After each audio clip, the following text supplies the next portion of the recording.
2000-е для фантастики – странное десятилетие. «Матрица» перевернула правила. Студии кинулись запускать дорогие франшизы с компьютерными мирами, и все зрительское внимание ушло к блокбастерам. Но именно в тени этого конвейера выходили фильмы, которые задавали более неудобные вопросы, строили более странные миры и рисковали куда серьезнее. Их редко ставили в главный зал кинотеатра, они не собирали кассу, не попадали на обложки журналов и быстро исчезали с радаров. При этом, если вернуться к ним сейчас, многие выглядят свежее и точнее, чем громкие релизы, которые тогда забирали все внимание. Мы отобрали 10 таких фильмов. Только фантастика, только десятилетие 2000-х, с 2000 по 2009 год.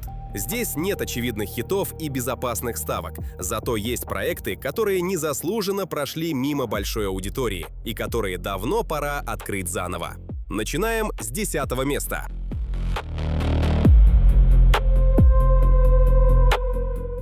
Транспортный корабль падает на пустынную планету, и уцелевшие пассажиры оказываются в ловушке, которую поначалу даже не замечают. Бескрайняя каменистая пустошь, 3 солнца над горизонтом, ни единой тени, ни укрытия. Кажется, главная проблема здесь – выживание под палящим светом и поиск воды. Пассажиры разные – пилот, священник, антиквар, свободные поселенцы, люди, которых ничего не связывает, кроме общей катастрофы и стремления выбраться живыми. Но среди них есть человек, от которого все инстинктивно хотят держаться подальше. Закованный в цепи заключенный по имени Риддик. Молчаливый, жесткий, опасный, с хирургически измененными глазами, которые позволяют ему видеть в абсолютной темноте. Странная и пугающая деталь, которая сначала кажется еще одной угрозой, но именно она станет единственным шансом группы, когда планета начнет погружаться в полное затмение, и из-под ее поверхности поднимутся хищные существа, для которых темнота – родная среда и охотничье угодье. Выживание теперь целиком зависит от человека, которому никто не доверяет, и которого минуту назад хотели бросить в пустыне. Режиссер и соавтор сценария Дэвид Туи построил фильм на одной неразрешимой ситуации. Ограниченная группа людей, убывающее время до полной тьмы. И единственный, кто способен хоть что-то различать во мраке, тот, от кого остальные ждут удара в спину. «Черная дыра» вышла без громкого маркетинга и с небольшим бюджетом, но стала стартовой точкой целой франшизы. Именно из этого камерного фантастического хоррора вырос антигерой Вина Дизеля, персонаж которого зрители запомнили крепче, чем многих героев куда более дорогих проектов того десятилетия. Фильм работает, потому что не пытается впечатлить масштабом и бюджетом. Он сжимает пространство, время и доверие между людьми до точки, где решение повернуться к Риддику спиной или довериться ему весит одинаково смертельно. Там темнота приходила снаружи. Здесь она встроена в повседневность и даже не пытается маскироваться. Героиня по имени Эш живет в мире, где самое яркое переживание, доступное человеку – нелегальная боевая виртуальная игра. Подключаешься, берешь оружие, воюешь, зарабатываешь. Выходишь и оказываешься в реальности, настолько выцветшей, что она сама напоминает неработающую программу. Серые бетонные стены, пустые столовые, бесконечный дождь, одинокая собака на мокром асфальте. Со временем перестаешь понимать, ради чего вообще стоит возвращаться из симуляции в реальность, лишенную цвета и движения. Эш – опытный боец, бывший лидер команды, и она знает об устройстве игры больше, чем большинство участников. Но однажды до нее доходит информация о скрытом уровне, области, из которой ни один игрок не возвращался прежним. И вместо того, чтобы разгоняться, история в этот момент замедляется. Фильм оказывается совсем не тем, чего зритель ждет от кино о виртуальной реальности. Тихий, гипнотический, выстроенный скорее на чувстве усталости от всего, что окружает героиню, чем на перестрелках и погонях. Самое поразительное – то, как этот проект вообще появился на свет. Японский режиссер Мамору Осии, автор легендарного «Призрака в доспехах», уехал снимать «Авалон» в Польшу с польскими актерами на польском языке в реальных польских городах. Он выбрал эти места, потому что их промышленная архитектура и холодное городское пространство пространства идеально совпали с его представлением о мире, застрявшим между будущим и медленным распадом. Так родилась японско-польская фантастика, не принадлежащая ни одной привычной киношколе и ни одному жанровому каталогу. Ритм здесь намеренно тягучий, палитра выжжена до сепии, а главный вопрос, чем настоящая жизнь отличается от ее цифровой копии, фильм оставляет зрителю напрямую, без утешительных ответов, без инструкций и без обещания, что эта разница вообще существует. Если в «Авалоне» границу реальности размывали с первого кадра, то в «Кодере» все начинается в самом будничном месте на свете – в тихом пригороде, где даже утренний свет выглядит казенным. Морган Салливан ведет невыносимо однообразную жизнь. Дом, жена, офис без перспектив, утренний кофе как главное событие дня. И когда крупная корпорация предлагает ему ездить по деловым конференциям и тайно записывать презентации конкурентов, он соглашается почти с облегчением. Мелкий промышленный шпионаж. Скучноватая работа с легким привкусом тайны и чуть более живым расписанием, чем прежде. Но чем глубже Морган погружается в задание, тем яснее ощущает сдвиг. Ему подменяют не только документы и легенду, ему переписывают саму личность. Слой за слоем, командировка за командировкой, пока прежний Морган не начинает растворяться. Режиссер Винченцо Натали, уже доказавший умение строить герметичные замкнутые миры, здесь превратил офисную среду и бизнес-конференции в фантастическую головоломку, где каждый новый перелет, каждое знакомство, каждый бокал на корпоративном приеме могут оказаться частью операции, масштаб которой Морган не способен охватить. Корпоративная рутина работает как механизм контроля, и самым ненадежным элементом в этой системе оказывается собственная память героя. Когда на пути Моргана появляется загадочная женщина, знающая о происходящем больше, чем он сам, вся конструкция начинает смещаться, и зрителю приходится заново оценивать каждую предыдущую сцену. За эту роль Джереми Нортем получил приз за лучшую мужскую работу на фестивале фантастического кино в Сиджесе. И это тот редкий случай, когда фестивальная награда указывает точно на главное достоинство фильма. Именно сдержанная игра Нортема, постоянно скользящая между растерянностью и нарастающим подозрением, превращает «Кодер» в триллер, где за героем невозможно перестать следить, хотя верить ему нельзя ни в одном кадре. Шанхай, Дубай, пустыня Раджастхана. На экране эти города и ландшафты сливаются в одно непрерывное пространство, где языки перемешаны, солнце слепит одинаково, а пропуск на въезд значит больше, чем имя и гражданство. Режиссер Майкл Уинтерботтом строил будущее без декораций и без компьютерных городов.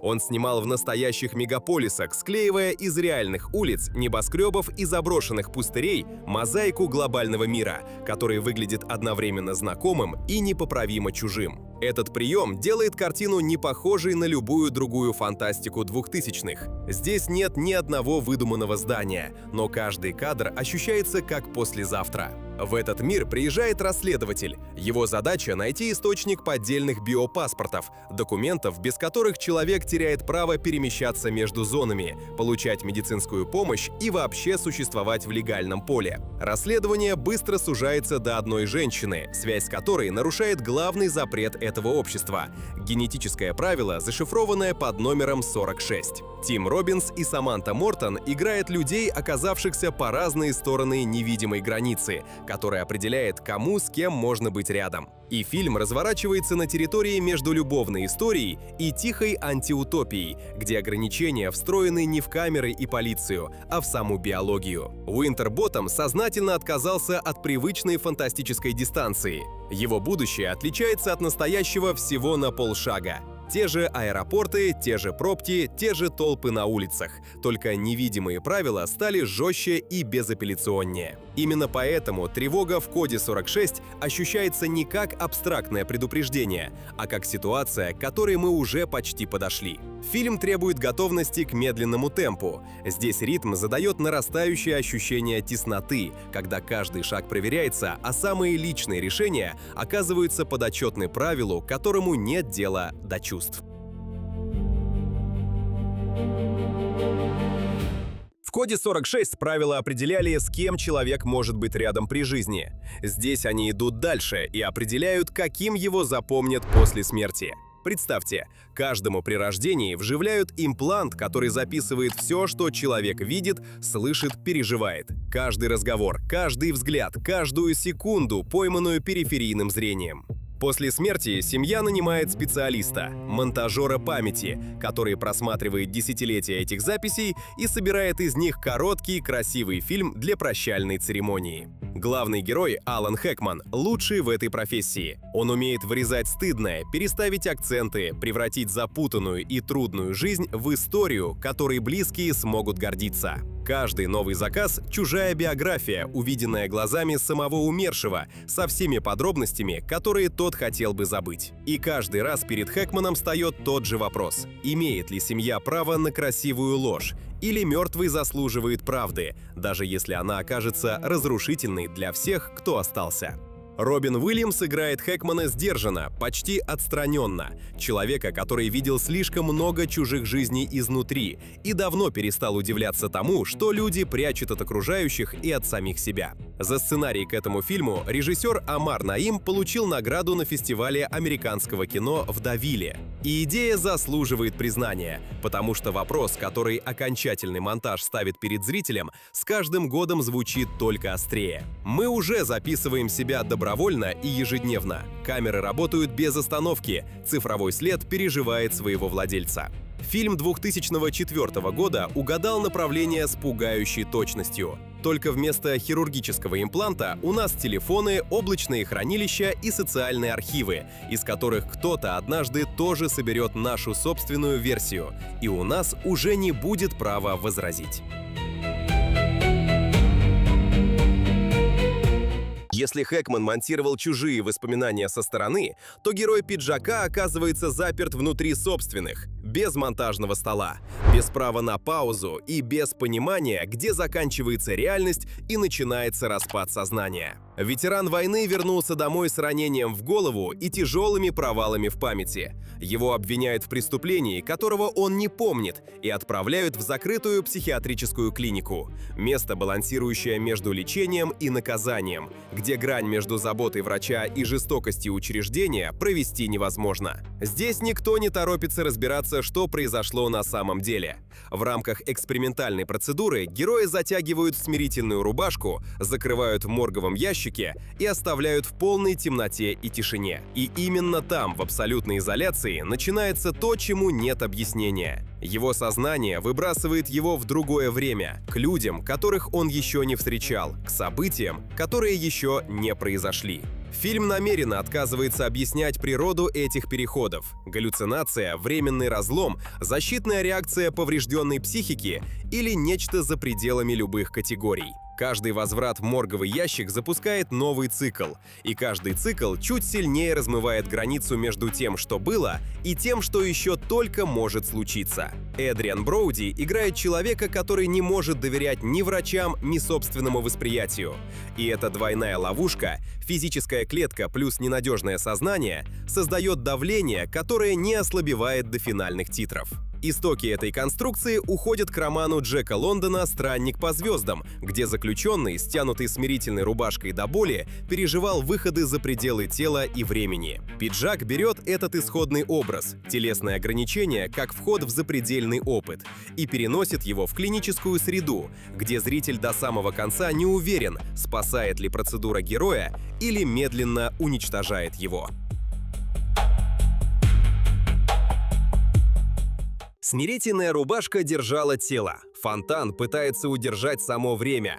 Ученый теряет жену. Она умирает, и он отказывается это принять. Бросает карьеру, сон, здравый смысл. Бросает все на отчаянный поиск лекарства, которого, возможно, не существует в природе. Параллельно разворачиваются еще две линии. Конкистадор пробирается сквозь душные джунгли Центральной Америки к мифическому дереву, дарующему бессмертие. И одинокий путешественник в прозрачной сфере летит сквозь космос к умирающей звезде, увозя с собой последнее, что у него осталось. Три эпохи, три формы одной и той же одержимости. Удержать того, кого любишь, вырвать человека у смерти, даже если для этого придется сломать законы Вселенной. Даррен Аронофски вынашивал эту историю годами, и путь к экрану оказался почти таким же упрямым и мучительным, как путь его героя. Первая версия фильма, дорогая, масштабная, с другим актерским составом и полной студийной поддержкой, была закрыта и похоронена. Но Аронофский переписал весь проект заново, радикально сжал бюджет и сделал ставку на Хью Джекмана и Рэйчел Вайс.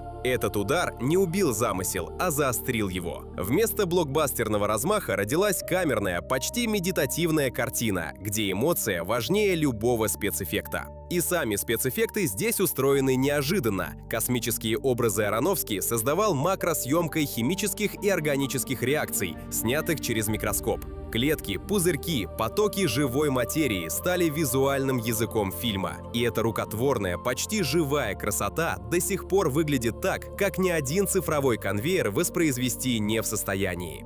«Фонтан» — медленное, требовательное, местами физически тяжелое кино, и к нему нужно быть готовым. Но если позволить ему работать и не сопротивляться его ритму, получишь один из самых честных и болезненных разговоров о потере, которые фантастика 2000-х вообще осмелилась начать.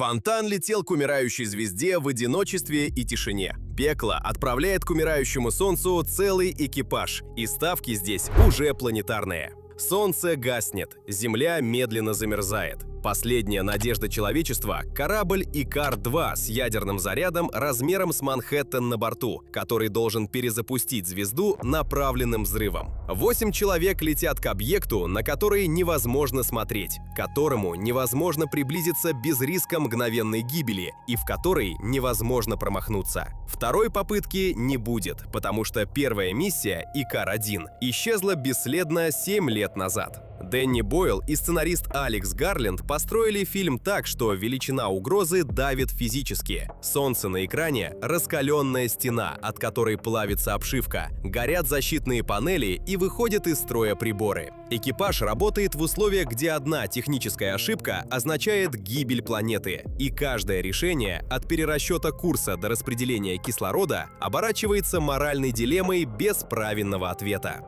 Кто пожертвует собой? Кто решит за остальных? Кто сломается первым под этим грузом? И чем ближе корабль к цели, тем сильнее сжимается пространство для человечности и компромиссов. Бойл и Гарленд не выдумывали науку для красивого фона. При подготовке фильма команда консультировалась с реальными физиками, включая Брайана Кокса, а Киллиан Мёрфи, играющий ведущего физика экипажа, готовился к роли, работая с Коксом и изучая поведение ученых под давлением экстремальных обстоятельств. Эта подготовка ощущается в каждой сцене. Команда Икара-2 ведет себя как профессионалы, которые осознают масштаб того, чем рискуют, и именно это знание делает их страх заразительным. «Пекло» — редкий фильм, после которого выходишь на улицу, смотришь вверх и ловишь себя на мысли, что солнечный свет на лице больше не кажется таким привычным и безопасным.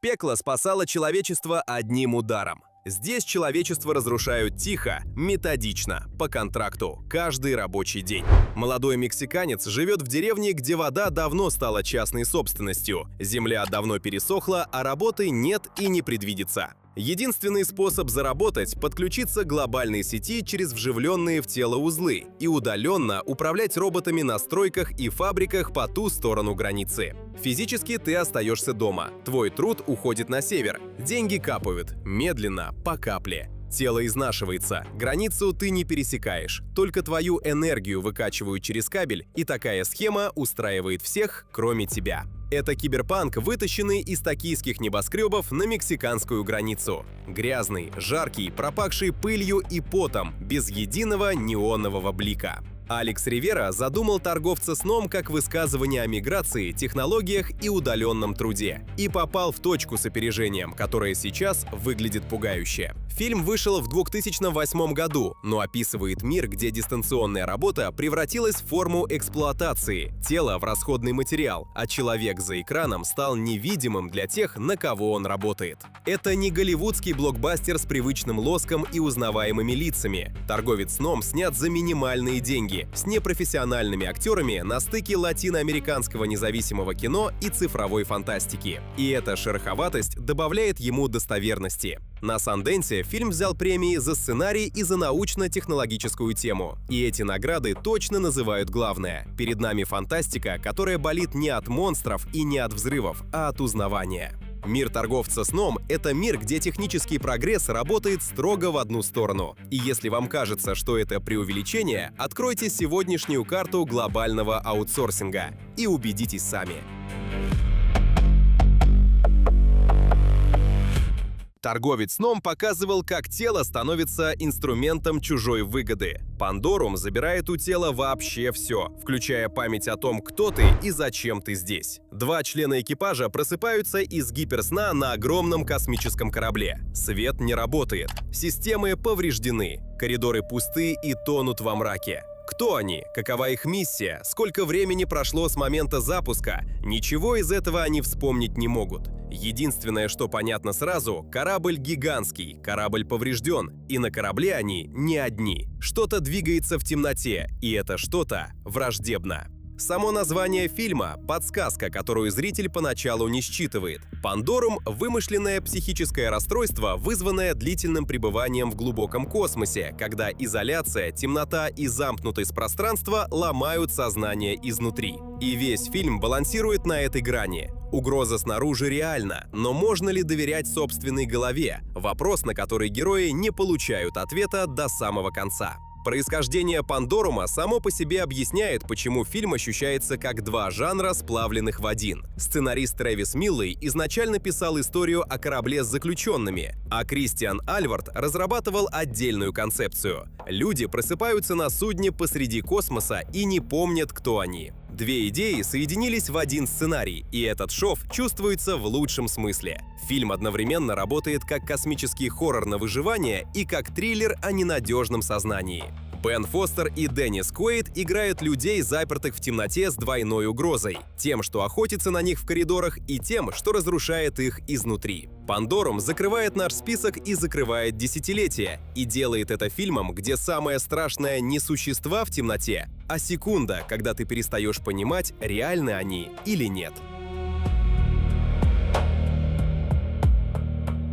10 фильмов, 10 лет, ни одного очевидного блокбастера. И при этом каждый из них предлагает зрителю опыт, которого не найти в привычных рекомендациях. Одни строят тревогу из тишины, одиночества и медленно выцветающей реальности, как «Авалон». Другие сжимают группу людей в замкнутом пространстве и проверяют, кто выдержит давление первым, как «Черная дыра» и «Пекло». Третьи задают вопрос о памяти, сознании и границе между собой настоящим и собой придуманным и оставляют ответ зрителю. 2000-е дали фантастике больше, чем принято считать. Между громкими франшизами, дорогими сиквелами и шумными перезапусками прятались фильмы, которые рисковали по-настоящему – бюджетом, формой, темой, темпом, и именно поэтому не добрались до мейнстрима. Но время работает на них. Если хотя бы пара названий из этого списка оказалась для вас открытием, значит, подборка сработала. Напишите в комментариях, какой фильм посмотрите первым, и подписывайтесь, впереди еще много кино, которое заслуживает второго шанса.